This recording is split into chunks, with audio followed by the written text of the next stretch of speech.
प्रियात्मन सप्रेम जयजीत आदि मुनीश्वर जोगेश्वर परम पूज्य सत्य सम्राट सद्गुरुदेव शिवमुनिंकर वचनामृत रामायणर मर्म।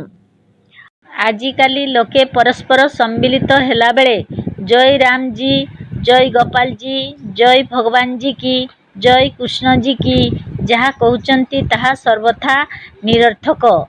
परस्पर निजर लोकंकर जय कामना न करी, जय न चाही ओ जय न कही राम जीर, भगवान जीर आउ गोपाल जीर जय कहंती। राम जीर तो जय होइछि आउ हेब भी। तेबे मतवादी लोकंक कथा अनुसारे जेतेबेले भगवानंकर सर्वदा विजय हेउछि तेबे तांकर जय काहेकि मनाउछ? मनाइबार अछि तो निजर कुशल निजर शुभ मनाओ, ଯାହା ପାଇଁ ଏହାର ଆବଶ୍ୟକତା ରହିଛି। ମତବାଦୀ ରାମ ଯଦି ଥିବ ତ ତାହାର ଜୟ ତ ହେବ ହିଁ ହେବ। ତେଣୁ ପ୍ରାଚୀନ କାଳରେ ଲୋକେ ଯେଉଁ ଜୟଜୀବ ବୋଲି କହି ପରସ୍ପରକୁ ପ୍ରଣାମ କରୁଥିଲେ ତାହା ସାର୍ଥକ ଥିଲା।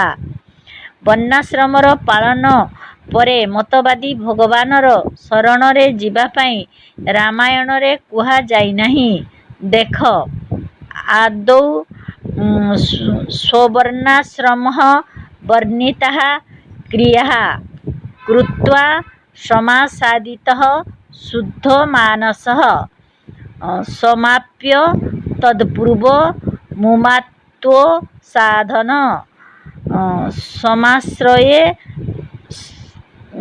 ସମାଶ୍ରୟେତ୍ ସଦ୍ଗୁରୁମାତ୍ମଲବ୍ଧୟେ।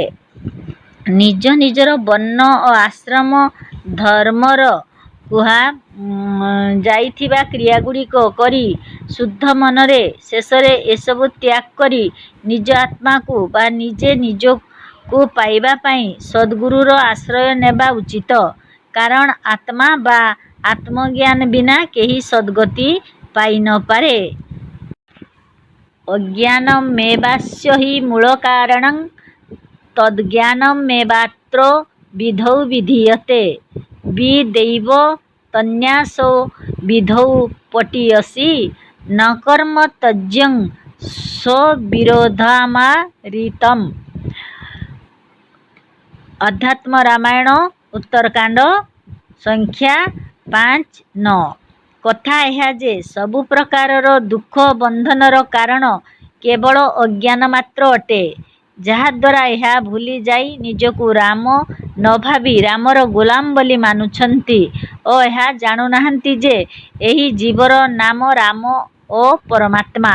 କାରଣ ଏହି ଅଧ୍ୟାତ୍ମ ରାମାୟଣରେ ରାମ ସ୍ୱୟଂ କହିଛନ୍ତି, ଜୀବଶ୍ଚ ପରମାତ୍ମା ଚ ପର୍ଯ୍ୟାୟୋ ନାତ୍ର ଭେଦଧି।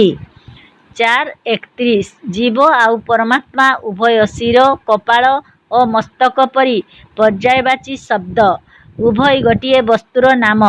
ତେଣୁ ଅଜ୍ଞାନରୁ ନିଜକୁ ଭୁଲି ଯାଇଥିବାରୁ ମୁକ୍ତ ଯେତେବେଳେ ହେବ, ଯେତେବେଳେ ତାର ଜ୍ଞାନ ହେବ କୌଣସି ଅଜ୍ଞାନ ଜନିତ କର୍ମ ଦ୍ୱାରା ନୁହେଁ। ଏହିପରି ରାମାୟଣରେ କେବଳ ନୁହେଁ, ଭାଗବତ ଓ ଗୀତାରେ ମଧ୍ୟ ଏହା ହିଁ ଲେଖାଯାଇଛି। କିନ୍ତୁ ତା ଭାଗବତ ବ୍ୟାଖ୍ୟା କରୁଥିବା ପଣ୍ଡିତମାନଙ୍କୁ ହିଁ ଅର୍ଥ ଶୁଝେ ନାହିଁ। जयजीव बोले सद्गुरुदेव सिंह महाराज की जय। अखिल भूमंडलीय सर्वशीर मणि मुनि समाज की जय। जय जीव जय जीव जय जीव।